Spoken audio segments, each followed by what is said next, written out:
Hello again and welcome to another Warhammer 40k Imperial Guard video, and today guys we've got some more exciting news. GW is leaking so much they should probably go to a doctor to get it checked out, but their loss is our game because there has been some more leaked pictures of the new Imperial Guard model. So strap in boys, this is going to be an episode of much excitement. I cannot wait, it's bursting out of me. I cannot wait. It's going to be absolutely fantastic. So grab your favourite beverage, get your paints ready. Let's take a look at some of these new models. So the first thing to acknowledge is that the photo isn't particularly high quality, and that is because it is a leaked photo. Clearly someone's like snapped this quickly, or they've taken it from a distance and then zoomed in and tried to get the quality as good as they can. Fair enough to them. And then what I've done is I've actually taken that original angle on image and I've zoomed it in even more. So let's be real here guys, it is a pretty grainy image, but even with that grainy quality we can certainly tell some interesting new details. So first things first, I don't mean to get all big-headed, but I was totally right. I said in the last week image that there were new Guardsman sculpts at the back of it that loads of other people had missed, and I was like, no, those are new Guards models. Those aren't just the regular Guardsmans, those are new Guards models, and boy, was I right, and now we have proof. So there we go. For all of you that held the faith with me that we're going to be getting new Guardsman sculpts, here we are, and boy, do they look interesting. I like them. I'm going to go out on record straight away and say I like them. They are similar but different, but I am getting, the vibes I'm getting are Aliens Colonial Marines. That's what I'm getting. I almost said Alien Colonial Marines in space because a lot of that is like Guard regiments are, you know, Prussians in space and stuff like that. But actually, Alien Colonial Marines don't need to be in space. They're already in space because in space, no one can hear you scream. I've said in space too much now. Moving on. Anyway, you can see they've got a different style of helmet. Now, it's very much the original Cadian Tridome that has been sort of sucked in and smoothed out, and it looks very nice and sleek and compact. What it reminds me of is the Alien Colonial Marines hats, or you see this on like some special forces these days. Rather than wearing like big chunky helmets, they wear I think what are called like bump helmets, and so it looks a little bit like that. So kind of cool that GW is modernizing the current Imperial Guard sort of style, which is, you know, the current Guard style is like World War One, World War Two, kind of a combination of both in space, and then Scions are meant to be like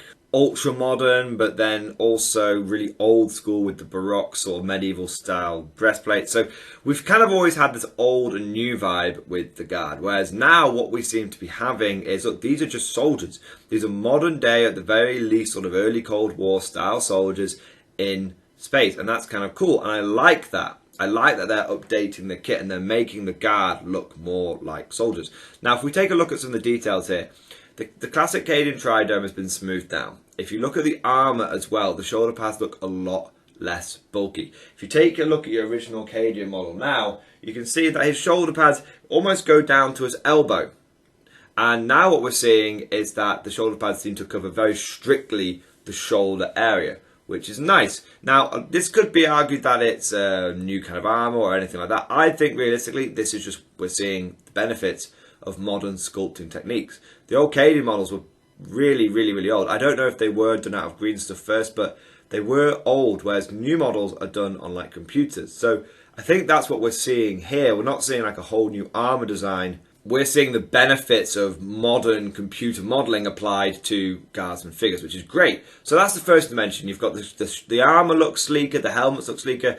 Then you've obviously got one of the big ones, which is the backpacks on the back. Now, I really like this style of backpacks. As someone who's a big fan of Stargate, and in Stargate they wear a lot of the Alice backpacks. That's what it reminds me of, those sort of older, later Cold War backpacks where they're not quite the huge, heavy standard infantry Bergens that you're used to, but they're sort of smaller, more field-based backpacks. So that's what I like about that. So we've got these smaller compact backpacks with the bedrolls on top, which look really cool. And then also what we see is the equipment around the Guardsman on his belt looks pretty similar to what we have now, although again some of the pouches look a little bit different. Although if you look at the guy that's holding the weapon and pointing it towards Angron, that very much reminds me of sort of the classic lasgun pouch that we have on the current model. We've also got the sergeant who's got a field cap on, and from what it looks like to me, he's got a little aerial coming out of the field cap on the right hand side. That kind of reminds me of the current command squad head, which has got like the Geordie style visor from like Star Trek, and he's got the aerial sticking out top. It's kind of reminiscent of that style of field cap, which is kind of cool. And also, if you notice, the sergeant doesn't appear to have a backpack. All of the other models have one, whereas he seems to have either a small camelback, or it might even be like a hood or a camo cloak or something like that. But the sergeant doesn't have a massive backpack, unlike the rest of his men. So that's kind of, again, interesting to note. So overall, what we're seeing here is guardsmen with backpacks, with sleeker armor, sleeker helmets, but you've still got that classic, all of the equipment around the belt or on the webbing of the guardsmen as well. Maybe it's less webbing now. Maybe it's like a more classic, sort of more modern, I should say, battle belt that you see some people wearing these days. Now, all of those bits are fairly obvious, and there's a couple of other little subtle bits that I want to point out. So the first bit I want to point out is, look at the guardsman on the right near the front. He's got his legs sort of splayed apart, or spread quite widely apart. If you look, we've also got the sergeant who's got a field cap on, and from what it looks like to me, he's got a little aerial coming out of the field cap on the right hand side. That kind of reminds me of the current command squad head, which has got like the Geordie style visor from like Star Trek, and he's got the aerial sticking out top. It's kind of reminiscent of that style of field cap, which is kind of cool. And also, if you notice, the sergeant doesn't appear to have a backpack. All of the other models have one, whereas he seems to have either a small camelback, or it might even be like a hood or a camo cloak or something like that. But the sergeant doesn't have a massive backpack, unlike the rest of his men. So that's kind of, again, interesting to note. So overall, what we're seeing here is guardsmen with backpacks, with sleeker armor, sleeker helmets, but you've still got that classic, all of the equipment around the belt or on the webbing of the guardsmen as well. Maybe it's less webbing now. Maybe it's like a more classic, sort of more modern, I should say, battle belt that you see some people wearing these days. Now, all of those bits are fairly obvious, and there's a couple of other little subtle bits that I want to point out. So the first bit I want to point out is, look at the guardsman on the right near the front. He's got his legs sort of splayed apart, or spread quite widely apart. If you look closely, you can see on his legs he's got some leg straps. You start noticing this on a few of the other ones as well. Now, he's got some leg straps lower down and what looks like potentially higher up on his legs as well. So what that says to me is leg armor. Now, why is this important? This is just a theory, guys. I've no confirmation of this. But if you look at the other models in the Guard range, which have traditionally had this sort of lower leg armor, it's been things like Scions, the current Scion models, and the older Kazakin models. Now, both of those models, both those units, have a 4+ save rather than a 5+ save. So are we seeing is it a new design where guardsmen are getting leg armor and that's fine, or are we seeing carapace armor being available to guardsmen? We don't know. Maybe it could be guardsmen are getting a 4+ save now. I mean, at the end of the day, Termagants just went from a 6+ save to 5+ save, so it's kind of not out of the realms of possibility for guardsmen to go from a 5+ save to a 4+ save. Are we seeing the fact that this could be carapace veterans or a new carapace option to give your guardsmen? Maybe there's a new kind of heavier infantry option that we don't know. It could purely be design. It could purely be aesthetic. It could mean nothing. It could just be, yeah, some of them have got shoulder and leg armor now. Doesn't really mean anything. Could just be knee pads. A lot of professional soldiers these days have knee pads on their uniforms, on their sort of combat uniforms, I should say. So it could mean nothing, but it's interesting that you can definitely see there is leg armor on the guardsmen. And for me personally, it would be nice to see that reflected in tougher, better armored guardsmen. If you start having the regular guardsmen with like a 4+ save though, are you muscling in onto Scion territory? What are the stormtroopers? What are the grenadiers? What are the Kazakin going to have? Are they going to have 3+ save? That seems totally mad. So it could just be this is a carapace upgrade for the guardsmen. It could just be that's a weapon. It's just an aesthetic choice. Who knows? But it's certainly interesting to see that we've definitely got leg straps, and that looks like it links to armour on the lower part of the guardsman's body. Now, if you continue looking at that guardsman on the right-hand side, the one that we've just been talking about with the widest spread legs and the leg armour, if you look at him, if you look at the top of them all now rather than the bottom, you look at his helmet, you'll see his helmet is actually a different colour to his fellows. So if you look at all the other guards in the picture, the one that's aiming the weapon, for example, he's got a very distinctive green helmet. Whereas the one on the right near the front has what looks like a green helmet, a helmet that has a green bottom part, but the top part seems like a lighter colour. Now, this could just be the model looking down at something, it could just be the colour of the picture, it could just be the lighting, it could be the blurriness, or it could be that there's a different helmet style there. Now, if it's a different helmet style, take a look at it, you can see where the roundedness at the top of the helmet is. Now, this helmet looks to me bigger, it looks chunkier, it looks more like the older tri-dome style. And like I said, it looks like it's in two colours. Now, it could just be purely that it's two colours. It's some sort of camouflage pattern that Games Workshop was gone for. Absolutely fine. But if you also look, it could, if with the bulkier design, it could indicate that now specialists in the squad will get a different helmet design. For example, if you look at the current Command Squad kit and the current regular Guardsman kit, the Vox operator has a sort of a Vox grill style helmet, and if, like I said, in the Command Squad kit, then the different specialists actually have different sort of symbols on like their shoulder pads and their helmets and stuff to represent that they are special troopers. Now, this could be something that they're porting over into the main Guards and Squads, or again, it could just be different paint scheme and there are different helmet designs. Maybe there's an in-lore explanation for the more smoother, sleeker Cadian helmets, and this guy has one of the more old school ones. Who knows? But to me, it certainly looks like a different helmet colour scheme at the very least, and potentially a very different helmet design. Now, speaking of sort of individual equipment, if you look at the Guardsman, so I know we're jumping around here a bit, guys. If you go back to the other Guardsman that's near the front, the one on the left, the one that's aiming the weapon, that looks like an interesting weapon to me. I'm not totally convinced that is a lasgun. At the very least, it's a new pattern of lasgun that we've not seen before. When we were discussing this on the live stream, some people thought that it might be a shotgun, which I could certainly see, and it would be nice to see Games Workshop embracing the shotgun veterans of old, because shotgun vets are a really cool unit, even if they're not particularly good. Now, again, it could be just the blurriness of the photo, it could be the graininess, it could be anything, but to me, that does look like a different weapon, and it looks like it could be either some sort of new lasgun pattern, or it looks like it could be some kind of shotgun or something like that. I'm not sure if it's a new kind of like plasma gun or anything like that. And the only reason for that is because it hasn't got any kind of like glow or anything. Games Workshop typically paints like, you know, melter guns, like a gold tip or bronze tip or something. And they paint plasma guns with like, you know, big blue bits on them and whatnot.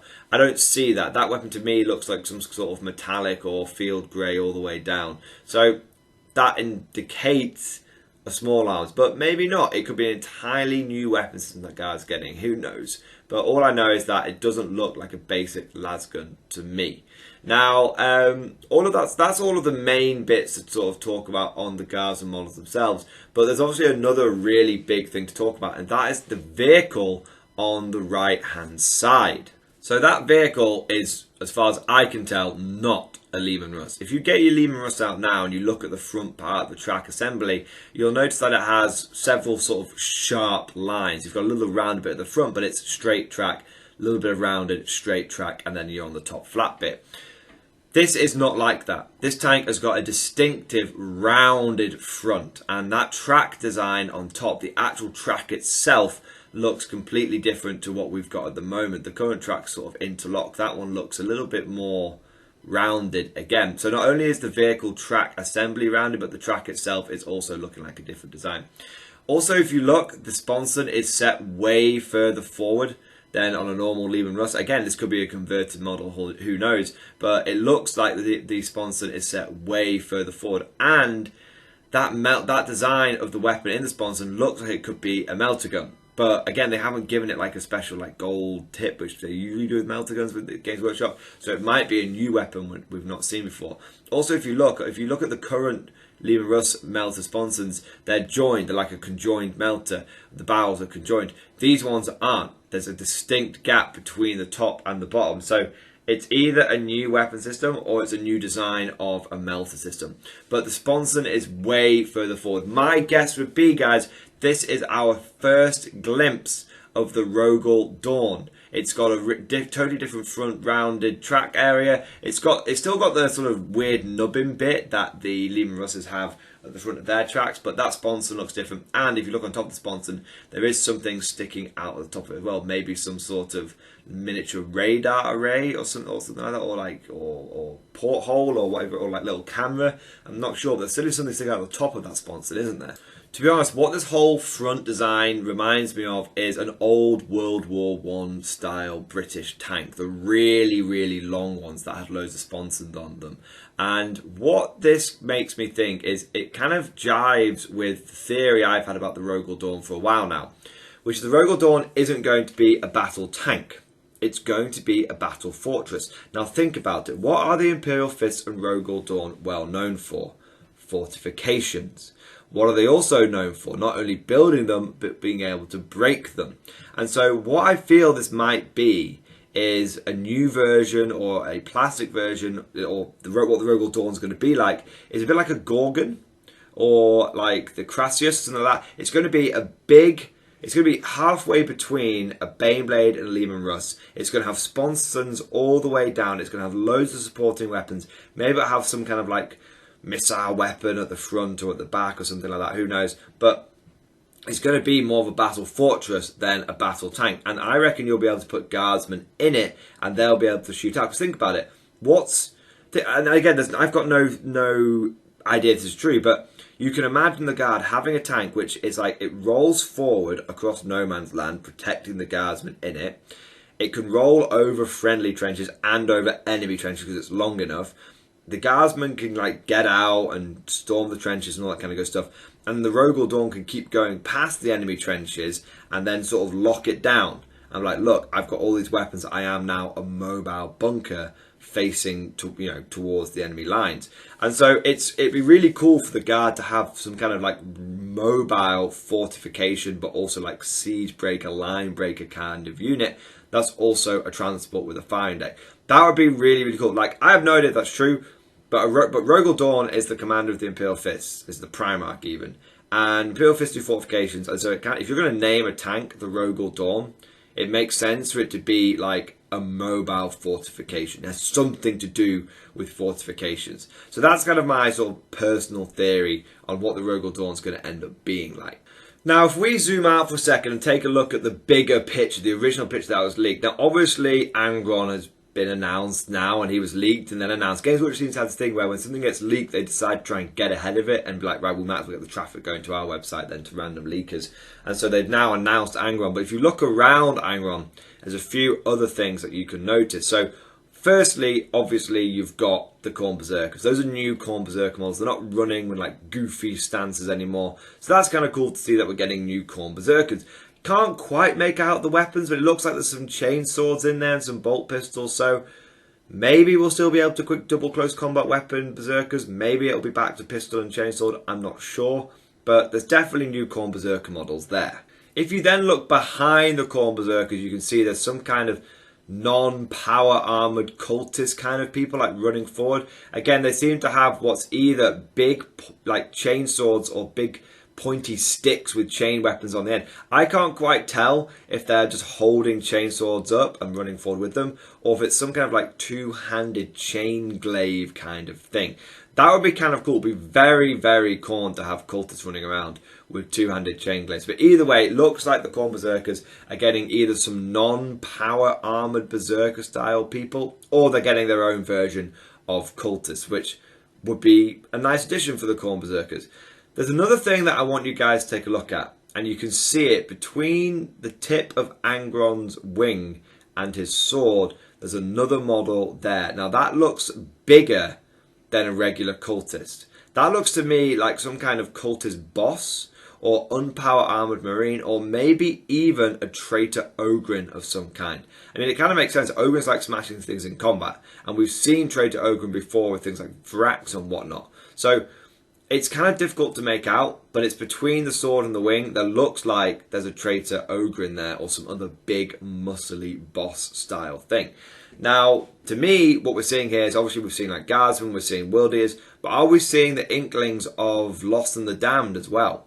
Now, it'd be kind of interesting if GW released a Lost and the Damned Codex. I've heard that it might be happening, but you would have thought they'd include the Lost and the Damned stuff in like the main Chaos Space Marine book.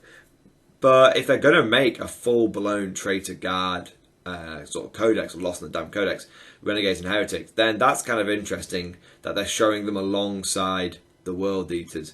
I don't know. To me, maybe it's just this is a whole bunch of like chaos stuff that's getting announced or mixed out. I don't know. But there's certainly something different about those cultists, and something different about that bigger gang boss potential traitor Ogren style model there. There's a lot to talk about with this picture. I mean, obviously we focus on the guard bit, but that's our focus. But you know, the fact that Angron is coming back. You know, I can't remember the last time GW released a Demon Primarch. I think, you know, Mortarion was the last one, and was he in like 8th edition? I feel like Magnus was in 7th edition, but Mortarion was in 8th edition. We've not had a Demon Primarch or a Loyalist Primarch come out in a while. It's kind of interesting to see Games Workshop going back down that route again. Because there was a general sense of people not wanting like big Demon Primarchs in their games. I mean, people would take them, some people thought they were cool, some people took them purely because they were competitive. But there was this general sense that people were like, we want 40k to return to being like a skirmish game, and it doesn't really make sense that Angron or Mortarion or Magnus or Guilliman has turned up to this, what is essentially very minor skirmish. So it's interesting to see GW maybe reversing, backpedaling on that, or maybe they just wanted to release a cool model. Who knows? But it's interesting to see that we're seeing Demon Primarchs again. Maybe we're going to start seeing Loyalist Primarchs again. Maybe it's something GW are taking advantage of because of Heresy and people wanted to see, you know, Primarch stuff again. I'm not sure. It's just an interesting step that they've taken. But that's all for today. Now, if you've enjoyed today's video, please consider giving it a like and a subscribe and all that kind of good stuff. To be honest, any extra interactivity over a view really helps boost the video with the YouTube algorithm. All praise the YouTube algorithm. And if you've really enjoyed today's video, please consider becoming a channel member or Patreon supporter. It is thanks to my channel membership, it is thanks to my Patreon that I'm able to now do Mordian Glory full time and just be able to keep myself on the front lines of Warhammer 40k content and try out other game systems as well. I've been trying out bot action, I've been trying out Battletech, all that kind of stuff. So if you want to see more Mordian Glory content, please consider becoming a channel member or Patreon supporter. And I just want to take a moment to shout out all of the latest channel members. Now, we've had a real explosion of channel membership, partly because I've been doing this full time now and people are jumping on board and showing their support, which is fantastic. But also, we recently discovered that you can gift channel membership, a bit like how you do gifted subs on Twitch. And we had some really generous people in the last few live streams gifting loads and loads of channel membership. So this shout out is actually going to take a little bit of time, but I want to do it because I just want to show like how many we've had. I started doing channel membership about 6 weeks ago. My original goal was to get 25 in a month.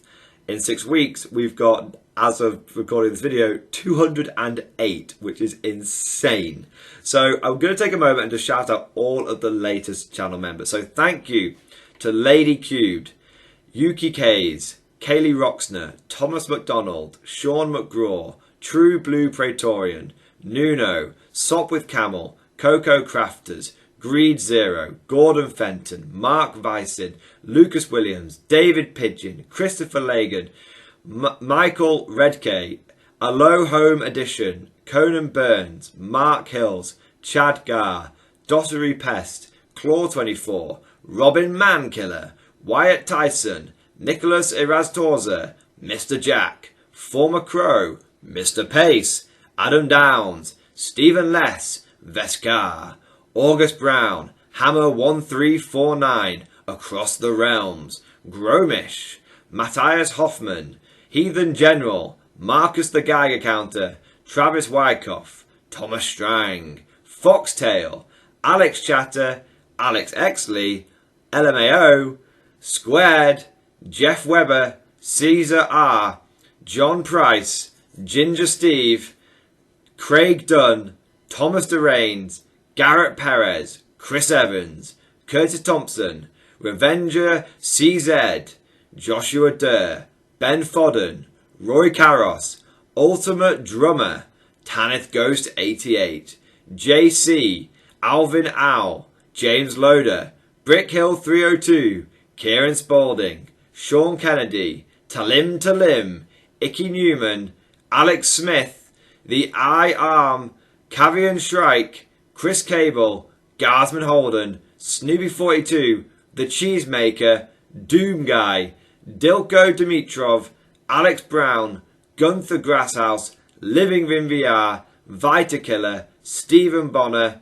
Nomis Ekol, EJ Fisher, Chairman Aseth, Anime Raptor 222, Juan Quavez, Victor Wolanski, Spanner Fork, Burgundy VA, Jamie Warham, Bolt Action, Cadian Thunder, Name Warner, Simon, Legacy Trout, Kane Lamancy, Tent, and Ian Hawkins.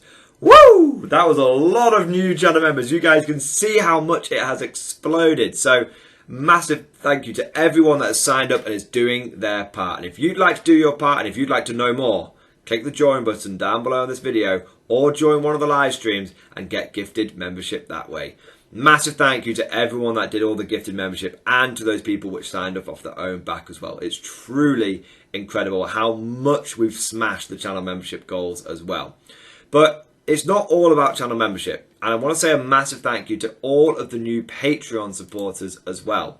So massive thank you to Feros, James Pickering, Zylion, Max Zissou, Nril, Alex Dengal, Gankistani, Ben Thorne, Ash K. Pines, and Alon Harfin for signing up on the Patreon page as well. It's thank you to all of my Patreons and my channel members that I've been going from strength to strength. But before I forget, I also want to say a personal, heartfelt thank you to all of those people that have supported me on the top tier of Patreon.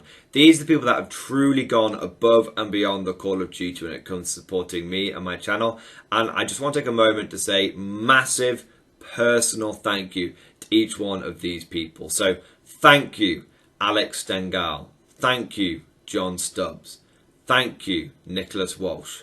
Thank you, Swordfish Trombone. Thank you, August Varney, for supporting me on the top tier of Patreon support, the Lord General or higher. Absolutely incredible. And I also want to say a special thank you to my other top tier Patreon supporters, those signed up at Commissar or above, which is Diesel Fox, Ross Miller, and Tom Sutton. These guys' generosity is absolutely incredible and it is genuinely life-changing. I appreciate all of the support from all of my Patreon supporters and channel members. You're all fantastic people. But without further ado, we'll end the video there. I hope you've enjoyed it, and as always, I'll see you guys next time.